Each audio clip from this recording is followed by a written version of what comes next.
여러분들에게 난센스 퀴즈 하나 드릴까요? 인류 최초의 사람이 누구죠? 인류 최초의 남성이 아담입니다. 그럼 인류 최초의 여성은 하와입니다. 그럼 인류 최초의 남성 아담이 하와에게 최초로 한 말이 무엇일까요?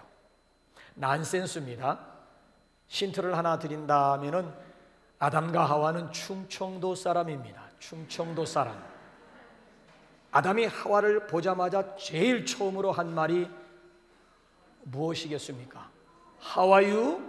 그럼 이에 대해서 하와가 뭐라고 대답했을까요? 하와유.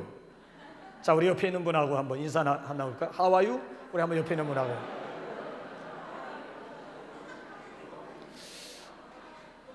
여러분은 여러분의 사랑하는 가족 또는 사랑하는 이웃 어떻습니까? 안녕하십니까? 저는 지난 2월 초까지 아프리카, 특별히 탄자니아, 그 중에서도 특별히 제가 간 곳이 은다바시라고 하는 지역이었습니다. 거기서 한 10일 가까이 사역을 하고 마지막 날 스태친들, PD에서부터 카메라 감독에서부터 따라갔던 코디들에서부터 거기 참여했던 모든 사람이 한자리에 둘러 앉아가지고 평가회를 갖게 되었습니다. 한 10일, 한 일주일 넘게 같이 땀 흘리면서 고생을 했는데 돌아가면서 소감을 한마디씩 발표를 했는데 함께 갔던 코디네이터, 그 손대리, 손간사가 우간다의 선교사 이야기를 하면서 당신의 소감을 이야기하더라고요. 근데 그 한마디가 제 마음속에 얼마나 크게 와 닿았는지 모릅니다. 그래서 평가회가 끝나고 제가 그 자매에게 그 책 이름이 뭐냐라고 물은 다음에 그곳에서 바로 인터넷으로 주문을 해서 한국에 오자마자 책을 받아서 단숨에 읽었습니다. KT 데이비스가 쓴 엄마라고 불러도 돼요? 라고 하는 책입니다. 엄마라고 불러도 돼요? 라고 하는 책이에요. 이 책의 주인공인 데이빗이라고 하는 여성은 20대 초반에 우간다로 가가지고 젊음을 불태우고 있는 평신도 선교사가 되겠습니다. 이 양반이 우간다에 가서 19살 고등학교 3학년 때 단기 선교여행 갔다가 그래서 돌아와서 아프리카에 있는 아이들이 눈에 밟혀가지고 대학에 들어간 다음 3학년인가요? 졸업도 하지 않은 채 대학을 포기하고 우간다로 떠났습니다. 그의 집안 배경 굉장합니다. 학교 명문입니다. 이 모든 조건들 다 포기하고, 그러니 여러분들 부모 입장에서 한번 생각해 보라고요. 학교 들어가서 대학교 3학년 때까지 공부 잘 하는 아이가 갑자기 우간다로 가겠다라고 한다면 여러분들 입장에서 어떻게 반응 보이시겠습니까? 기가 막힌 일이 아니겠습니까? 그래, 네가 우간다라고 하는 곳에 가서 한 1, 2년 쎄 빠지게 한번 고생 좀 한번 해봐라. 결국은 집이 그립고 학교가 그립고 친구들이 그리워서 결국은 네가 돌아오고 말 것이다 해서 1, 2년 고생하는 것도 괜찮지 뭐. 그 다음에 와서 다시 복학을 해서 졸업하면 되겠지 뭐 해가지고 아이를 어려운 결단 가운데 보냈습니다마는 이 꽃다운 20대 초반의 여성 KT 데이빗이라고 하는 여성이 우간다에 가서 어린 아이들과 더불어 똑같은 생활을 하게 됩니다. 그러면서 이분이 갈등을 겪어요. 무슨 갈등인가 하면 그 책의 내용을 그대로 제가 한번 소개해 볼까요? 공감이 가는 내용이에요. 가난한 나라에서 봉사하다 보면 바가지로 바닷물을 푸는 느낌이 든다. 가난한 나라에 가서 봉사하다 보니 바가지를 가지고 바닷물을 퍼내는 기분이 든다. 이게 무슨 뉘앙스고 무슨 의미인지 이해가 되시겠습니까? 바가지 가지고 바닷물을 퍼내 보셨어요? 우리나라 속담에도 보게 되면 가난 구제는 나라도 못한다라고 하는 말이 있어요. 가난 구제는 나라도 못한다. 끝이 없는 거예요. 그렇다고 해서 눈에 보이는 결과가 있고 성과가 있느냐? 그것도 아니에요. 아무리 퍼내도 바가지 가지고 바닷물을 아무리 푼다 하고 한들 티가 나요? 끝이 없는 얘기. 그냥 스스로 지칠 수가 있는 거지요. 여러분들은 지금까지 인생 살아오시면서 내가 하는 일이 바가지를 가지고 지금 바닷물을 푸고 있다라고 하는 그런 느낌, 그런 생각 혹시 들어보셨습니까? 자, 이런 회의감과 이런 갈등을 이 KT 선교사가 어떻게 극복하는가 하면은 그의 책을 내가 그대로 한번 읽어볼까요? 나는 그럴 때마다 한 사람을 위해 가던 길을 멈추셨던 구세주를 떠올리면서 한 번에 한 사람을 붙잡고 사랑한다. 이것이 그리스도인으로서 내 소명이다. 내가 할 수 있는 일이 그다지 많지 않다고 해도 계속해서 내가 할 수 있는 그 일을 해 나갈 것이다 라고 고백을 합니다. 그러니까 여러분 한번 보세요. 막막한 거예요. 바다까지 가지고 바닷물을 푸는 것 끝도 없는 얘기예요. 그렇다고 열매가 눈에 보이는 것도 아니에요. 그럼에도 불구하고 이 우간다에 간 젊은 20대 초반의 꽃다운 이 평신도 선교사가 아프리카 아이들 다 품을 수 있는 것도 아니잖아요. 그러나 나는 한 번에 한 아이를 사랑하겠노라고 하는 거. 중요한 것은 강조하는 것이 한 번이고 한 사람을 강조해 주고 있어요. 예수님도 복음서에 보게 되면요, 소자에게 냉수 한 그릇이라도 주는 자는 결단코 상을 잃지 아니하리라고 얘기를 해요. 소자에게 냉수 2그릇 얘기하는 게 아니에요. 그 소자를 평생 책임지라고 하는 얘기도 아닙니다. 일회성이에요, 일회성. 기왕 줄면 소자에게 냉수 한 2그릇 정도는 줘야 아니에요. 소자에게 냉수 한 그릇이라도 주는 자는 절대 결단코 상을 잃지 아니하리라고 말씀하시고요. 그 다음에 마태복음 18장 넘어오게 되면은 예수님의 마음이 어떠한 것인가를 비유를 통해 가지고 우리에게 당신의 마음을 전달해 주셨어요. 어떤 사람에게 양 100마리가 있는데 그 중에 한 마리를 잃어버렸다는 거예요. 그렇다면 너희는 어떻게 하겠느냐? 나는 99마리를 들에 두고 99마리를 개정판 성경을 보게 되면 산으로 번역을 했어요. 산에다가 두고 잃어버린 한 마리를 기어이 찾아 나서겠다라고 하는 것이 주님의 마음이었어요. 그러니까 우리의 가치관으로 보면 이해가 안 되는 거예요. 대를 위해서는 소를 희생시켜야 된다. 아니면 다다익선 많으면 많을수록 좋은 것이다. 이렇게 배워온 이런 가치에 물들어 있는 우리들의 생각으로는 이해가 안 되는 거죠. 99마리가 중요한 것이지 그 한 마리가 뭘 그렇게 중요하단 말이에요. 아니 숫자적으로 봐도 99마리가 더 귀한 것이지 잃어버린 한 마리를 찾기 위해서 99마리를 아니 들에다 그대로 내버려 두고 기어이 그 잃어버린 한 마리를 찾아 나서겠다고요. 이것처럼 세상에 어리석고 이것처럼 세상에 무지한 사람이 어디에 있겠습니까? 근데 주님의 마음은 그게 아니라는 거예요.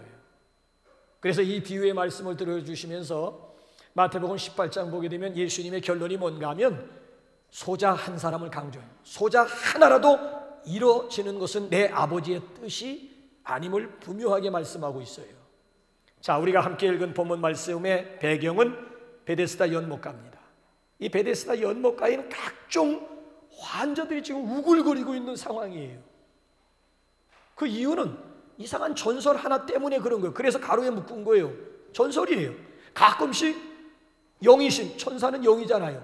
천사가 가끔 눈에 보이지 않는 천사가 내려와서 목욕을 한다는 거예요. 목욕을 하면서 물이 움직일 때가 있는데 그 순간 제일 먼저 뛰어들어가는 환자는 어떤 병에 걸렸든지 다 낫게 된다라고 하는 이상한 전설이 하나가 있어요. 그래서 전국에 있는 환자들의 집결지가 되어버리고 막 다 전국에 있는 환자들만 본문에 보게 되면 구체적인 병명까지 소개하면서 환자들이 지금 모여들어 있는 그런 상황이라고요. 자, 이런 상황인데 예수님께서 오늘 여기 나타나셔가지고 그래서 여기 보게 되면은 단도직입적으로 여기 지금 질문을 던지고 있지 않습니까? 근데 문제는 뭔가 하면은 38년 된 병자란 말이에요. 38년씩이나 누워있는 환자가 있어요. 이 얘기는 무슨 얘기인가 하면 가족들까지도 이미 그를 버렸다는 얘기. 장기병에 효자 없어요. 절대 효자 없습니다. 장기병에 효자 없다고 38년씩이나 누워있다 보니까 가족들까지도 이미 그를 포기하고 그를 버렸다라고 하는 얘기죠. 자, 이 환자를 찾아와서 예수님께서 질문을 여기 지금 던지는데, 예수님과 이렇게 주고받는 대화를 가만히 보게 되면 동문서답이야. 동문서답. 동문서답의 뜻이 뭐예요? 패러디에서 동문서답의 뜻이 뭐예요? 동쪽 문을 닫으니 서쪽이 답답하구나. 이게 동문서답, 패러디인 동문서답이에요. 그 새옹지마의 뜻이 뭐라고요? 패러디한다면 새처럼 옹졸하게 지랄하지 마. 새옹지마라고 얘기를 하잖아요. 그러면 오리지널의 뜻은 뭐예요? 오리지널의 패러디가 뭐예요?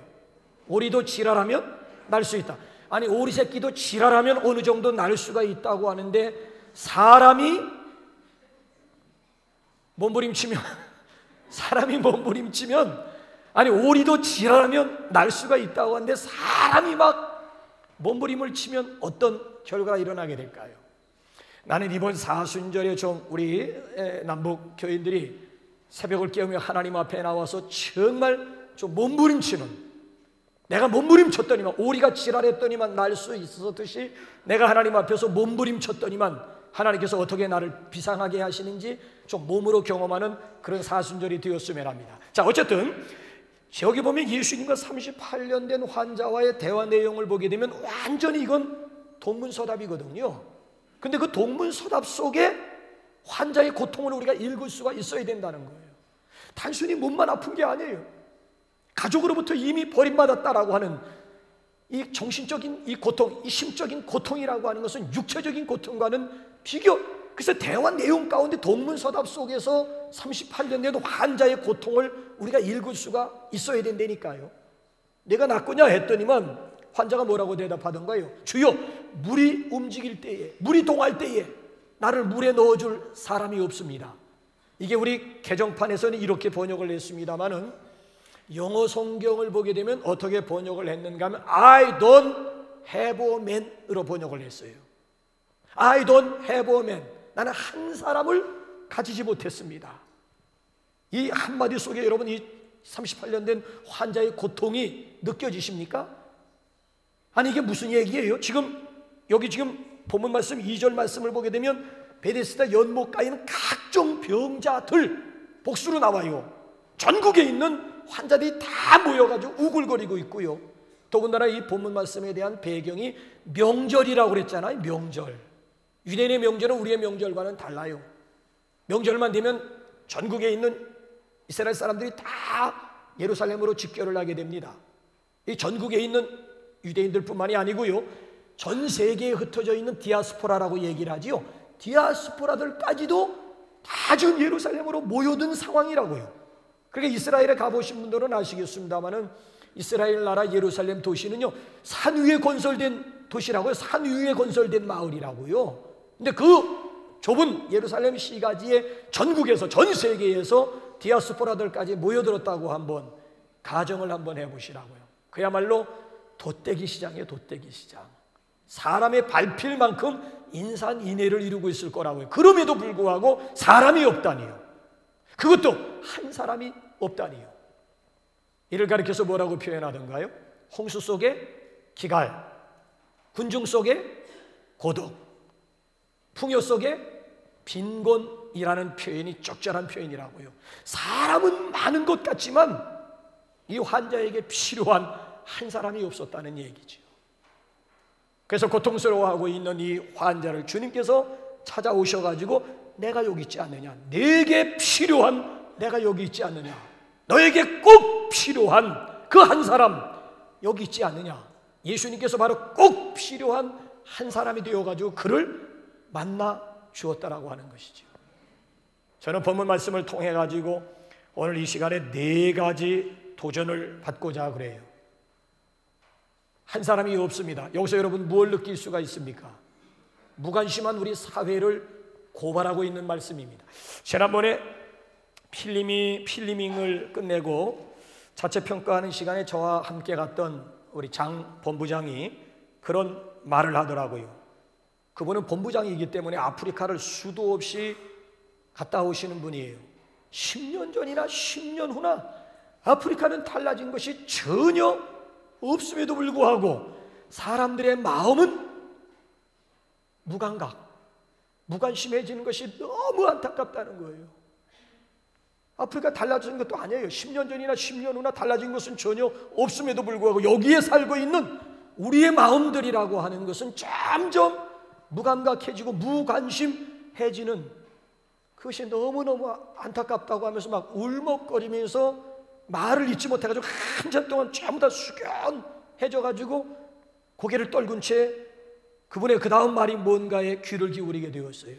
그 이유 중에 하나가 이분이 지금까지 내린 결론이 뭔가 하면은 우리나라의 각종 언론 매체들을 통해 가지고 제3세계, 특별히 가난한 나라, 지구촌에 고통당하는, 가난과 질병과 여러 가지 재난으로 인해서 고통당하는 그런 아이들의 모습을 너무 많이 보아오면서 그러려니 이젠 아예 사람들의 마음이 그대로 무감각 상태로 굳어져 가지고 그저 그러려니 나 하나고기 동참한들 바가지 가지고 바닷물을 푸는 것과 뭐가 다를 바가 있겠느냐, 냉수 한 그릇 그들에게 건네주는 것이 그게 무슨 의미가, 계속 그 사람을 책임져 주지도 못할 거 내가 한두 번 손을 베푸는 것이 그게 무슨 의미가 있겠느냐, 여러 가지 이유로 인해 가지고 아예 마음의 문을 닫아버리고 아예 무관심 그 자체가 되어져 버린 이 사실이 너무너무 안타깝다고 하면서 눈물을 흘리더라고요.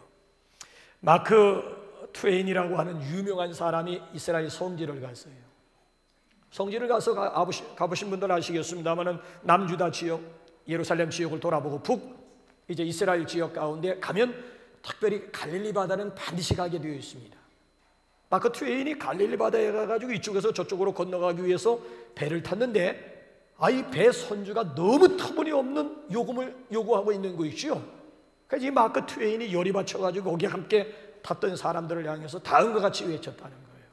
내 이제야 왜 예수님께서 바다 위로 걸어가셨는지 이제 이해가 된다고 하면서, 재미있는 말이죠. 이 선주에게는 성지라고 하는 것이 아무런 의미가 없는 거예요. 다만 성지라고 하는 것을 이용해가지고 어떻게 하면 돈을 더 벌 수가 있는가, 이게 선주의 최고 관심사입니다. 선주의 관심사 다른 거 아무것도 없어요.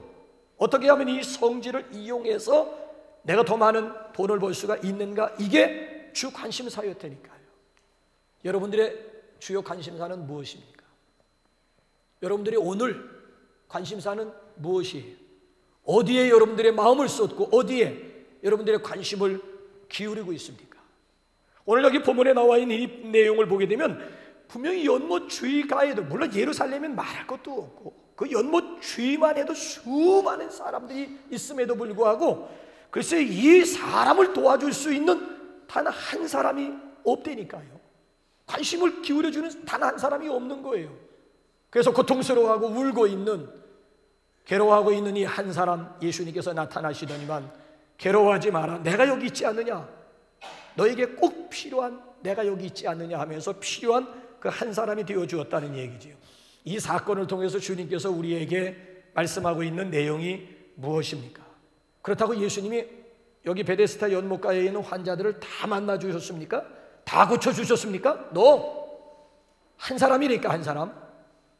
여기 있는 내가 생각 같은 거기 주위에 눌려 있는 사람 다 낫거라 한마디만 예수님이 그냥 한마디만 하시면 누워있는 사람들이 다 벌떡벌떡 일어날 텐데 왜 유독 38년 된 이 환자 한 사람, 인색하게 그 한 사람을 만나주시고 그 한 사람의 필요를 예수님께서 채워주셨을까? 이게 좀 제가 볼 때 너무 안타까운 거예요. 나사로에 나오느라, 뭐 나사로 이름 부를 거 뭐 있어? 그냥 앞에 있는 무덤들을 향해서 잠자는 자여 다 일어날지어다 해가지고 다 그냥 무덤 속에, 불 속에 들어가 있는 시체들 다 일으켜서 다 나오게 하면 얼마나 신나고, 그럼에도 불구하고 요한복음 11장 보게 되면 유독 그 동산 안에 여러 시체들이 많이 있음에도 불구하고 나사로야 나오너라, 나사로 한 사람을 일으키더라고요. 그래 꼭 필요한 한 사람을 만나주시고 그의 필요를 채워주시는 예수님의 모습을 통해서 우리가 도전받고자 하는 내용은 뭔가 하면 예수님이 누군가에게 꼭 필요한 한 사람이 되어주셨듯이 우리 또한 누군가에게 꼭 필요한 한 사람이 되어달라고 하는 아주 중요한 메시지가 여기 있고요. 두 번째로 우리가 도전받고자 하는 내용은 도대체 누가 내 이웃이냐라고 하는 문제예요. 여러분의 이웃은 누구십니까? 여러분들의 이웃 개념이라고 하는 것은 무엇이에요? 거리 개념이에요? 가까이에 살고 있는 사람들이 내 이웃입니까? 아니면 이해관계에 얽힌 사람들이 여러분들의 이웃입니까? 아니면 누구보다도 여러분들과 가까이에 친분관계가 여러분의 이웃입니까? 우리나라 고질적인 질병으로 접근한다면 학연, 지연, 인연, 이것이 여러분들의 이웃 개념입니까? No. 성경은 그런 대상자들을 이웃이라고 얘기하지 않아요. 누가복음 10장 말씀을 보게 되면 어떤 사람이 예루살렘에서 여리고로 내려가다가 강도 만났다고 그러죠.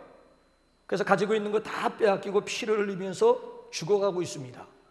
자, 그 옆에 종교 지도자들, 소위 말하면 대제사장이 지나가다가 보고 못 본 척하고 그냥 지나갔다. 또 그 옆에 레위 1인, 역시 종교 지도자예요. 레위인이 지나가다가 그 모습을 보고 어이쿠 하면서 또 나 몰라라 하면서 지나갔다. 그런데 사람 취급받지 못하는 유대인들로부터 개 취급을 받고 있는 사마리아 사람 하나가 그 옆에 지나가다가 쓰러진 사람을 보고 그를 도와주었다. 자, 이제 예수님께서 젊은 율법사를 향해서 도전적인 질문을 던지셨어요. 누가 강도 만난 사람의 이웃이냐?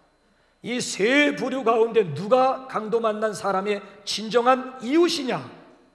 이럴 때 젊은 율법사가 또 자기 실력 뽐내느라고 자비를 베푼 사람입니다. 내 말이 맞다 그랬습니다. 자, 여러분 한번 보세요. 예수님께서 선한 사마리아 사람을 강조할 때에는 여기 지금 쓰러져 있는 사람은 유대인이라고 하는 얘기예요. 동족이 아니에요. 지금 오히려 지금 쓰러져 있는 사람은 지금까지 나를 괴롭힌 사람이라고요. 사람 취급해 주지도 않는 유대인이었다고. 유대인.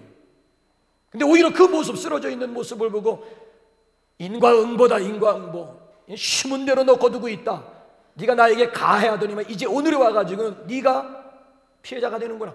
아마 얼마든지 조롱할 수가 있음에도 불구하고 그러지 않고 도와주었다. 이 얘기는 무슨 얘기인가 하면 이웃이라고 하는 것은 동족 초월한다는 얘기예요.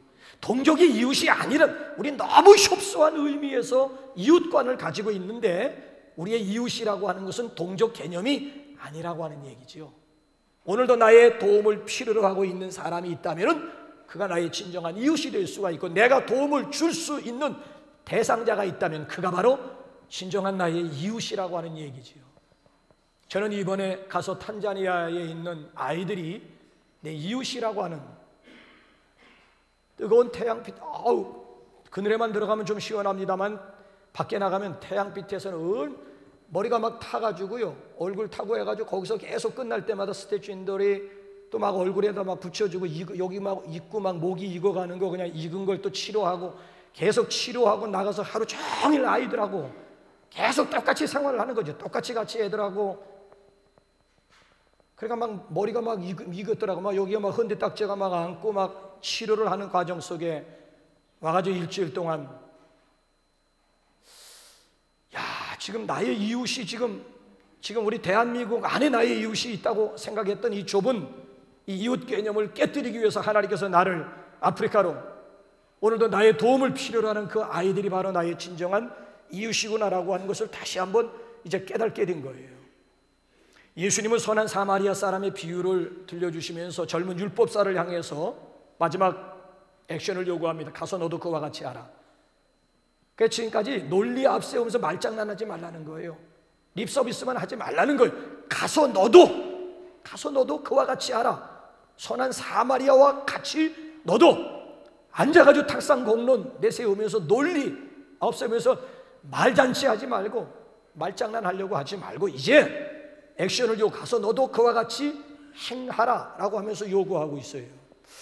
여러분들의 이웃은 누구입니까? 여러분의 38년 된 환자는 누구인 것 같아요? 아니, 지금 강도 만나 쓰러진 사람이 누구예요? 누가 나의 도움을 필요로 하고 있던가요? 그래서 이 사건을 통해서, 이 스토리를 통해서 누가 나의 진정한 이웃이냐라고 하는 것을 밝혀주고요. 자, 그 다음에 세 번째로는 나의 생각과 하나님의 생각은 다르다라고 하는 것을 이 사건을 통해서 우리에게 보여주고 있습니다. KT 선교사가 20대 꽃다운 처녀가 처녀 선교사가 그런 책에서 그런 고백을 해요. 나는 20살의 처녀로 엄마가 될 생각은 눈꽃만큼도 없었다. 그렇잖아요. 20살의 꽃다운 처녀로 엄마가 될 생각 눈꽃만큼도 나는 없었다. 이게 KT의 생각이었어요. 근데 하나님은 KT로 하여금 20살의 꽃다운 이 아이로 하여금 우간다의 고아들의 어머니가 되게, 이거 하나님의 생각이었고요. 또 뭐라고 고백하고 있는가 하면은 나는 우간다에서 살 생각은 전혀 없었다. 나는 우간다에서 살 생각은 전혀 없었다. 이게 KT의 생각이었어요. 근데 하나님은 KT로 하여금 몰아가기 시작을 해가지고 결국 우간다에 주저앉혀서 우간다에 살게 하셨어요. 내 생각과 하나님의 생각이 다를 때 여러분들은 어느 쪽을 선택하십니까? 주로 내 생각과 하나님의 생각이 달라요. 나의 생각과 하나님의 생각이 충돌을 일으킬 때 나의 선택은 무엇이냐라고 하는 도전이지요. 내 생각 내려놓을 때 거기에 놀라운 하나님의 기적의 역사가 일어날 줄로 믿습니다. 자, 본문 말씀 한번 보세요. 예수님은 그 환자를 향해서 명령하십니다. 일어나 내 자리를 들고 걸어가라.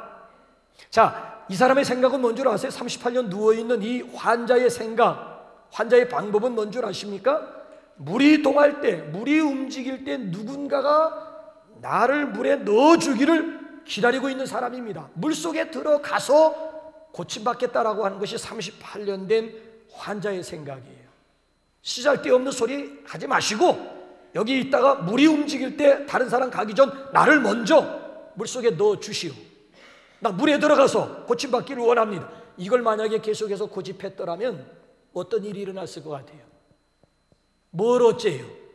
아직까지도 베데스다 연못가를 졸업하지 못하고 그 주변에서 자리 펴고 누워있는 신세가 되었겠지요. 근데 참 다행스러운 것이요, 이 환자는 자기 생각이 있고 자기 고집이 있고 자기 방법이 있음에도 불구하고 자기 생각, 자기 고집, 자기 방법 내려놓고 예수님의 생각을 자기 생각 삼았고 예수님의 방법을 자기 방법으로 삼았다는 것이죠. 그 결과가 뭔 줄 아십니까? 9절 한번 읽어볼까요? 9절 시작. 그 사람이 곧 나아서 자리를 들고 걸어가니라. 할렐루야. 그 사람이 곧 나아서 예수님의 생각 내 생각 삼았더니만, 예수님의 방법을 나의 방법 삼았더니만 곧 38년 동안 누워있던 그 자리를, 그렇잖아요, 걷어버치고 그리고 오히려 곧 나아서 걸어가게 되었다. 놀라운 일이 아닐 수가 없어요. 여러분들은 믿음이 무엇이라고 생각하십니까? 믿음이라고 하는 것은요, 두 가지로 정의할 수가 있습니다. 믿음이라고 하는 것은 토탈 커미트먼트라고 할 수가 있습니다. 전적으로 나를 커미트먼트, 위탁하는 것, 위임하는 것, 맡기는 것, 이게 믿음이라고 하는 거예요. 내가 탄자니아에 가가지고 제일 처음 만난 가정, 제일 처음 만난 아이들이 5살짜리 이브라함과 3살짜리 빈센트가 있는 가정이었어요. 이 아이들 5살이면 내 지금 손자, 큰 손자 나이라고요. 우리 손자는 지금 얼마나 컸는지 내가 들고 안고 있기에는 나가 버거운, 똑같은 5살이에요. 똑같은 5살인데 이 이브라함과 3살짜리 두 아이를 내 한 품에 품고 내가 달리기 할 정도예요. 어느 정도인지 상상하시죠? 이 아이들의 유일한 놀이터가 있다면 두 가지더라고요. 초마가 낮은데, 아주 낮은 초마인데 초마 끝에 있는 나무를 붙잡고 대롱대롱 매달리고 있는 것이 놀이기구의 전부고요. 또 하나의 놀이기구가 있다면 그 움막집 옆에 고무나무가, 큰 고무나무가 있는데 아프리카 고무나무예요. 근데 그 높은 꼭대기를 두 아이가 오르락내리락 하면서 노는 거예요. 나무 위에 올라갔다가 멀리 내다보고 또 내려오고, 이거 올라갔다 내려갔다 하는 것이 장난감의 전부예요. 하루 종일 그들하고 같이 생활을 하는데 이 3살짜리 이 빈센트라고 하는 3살짜리 조그만 아이가 그 높은 나무 이렇게 순간 얼마나 아찔한 거 있죠. 저러다가 떨어지기만 하면 새 다리 같은 저 다리 성안하지 못할 텐데, 배견하지 못할 텐데 너무 그래서 알아듣다 알아듣지 못한 내가 그 나무 밑에 가지고 빈센트 위험해, 내려와 그랬더니만 이놈이 겨우 올라가다 이렇게 내려다 보더니만 나를 보더니만 그대로 뛰어 자기 몸을 나한테 맡기는 거예요. 순간 내가 그 아이를 털썩 받으면서 무슨 생각이 드는가 하면은, 나는 과연 내 자신을 하나님 앞에 이 아이처럼 전적으로 내가 토탈 커미트먼트하고 있나?